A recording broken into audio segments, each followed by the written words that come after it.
Of course, this confidence in David's dynasty didn't mean that God would pour out blessings on his people and spread his kingdom to the ends of the earth through any king from David's house. Not at all. The author of Samuel made it clear that David himself fell under God's curses when he violated God's law. Moreover, our author and his original audience knew that the troubles of the divided kingdom and the exile had come upon them because of the failures of David's sons. So, our author insisted that Israel must have a son of David who followed God's commands, a son of David who ruled in righteousness. Listen to the way our author revealed Israel's hope in 2 Samuel chapter 23, verses 3 through 5. In the last words of David, we read, "The God of Israel has spoken. The Rock of Israel has said to me, when one rules justly over men, ruling in the fear of God, he dawns on them like the morning light, like the sun shining forth on a cloudless morning, like rain that makes grass to sprout from the earth.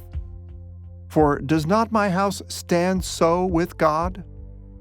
For he has made with me an everlasting covenant, ordered in all things, and secure." Here, David began by introducing the certainty of what he had to say. These words were not his opinion. Rather, they came from the God of Israel, the Rock of Israel. And David went on to declare that Israel should long for a king who would bring God's blessings to them. As he put it, such a king will be like the morning light after the long night of darkness, like the sun shining forth when there are no clouds in the sky, and like rain that causes plants to flourish. And where could they find such a king? David answered, "Does not my house stand so with God? For he has made with me an everlasting covenant." Because of God's everlasting covenant with David, there was no possibility of God's blessings for Israel apart from the house of David. But these blessings would not come through just any representative of David's house. There was only one kind of king from David's house who could lead Israel out of their suffering and into God's blessings.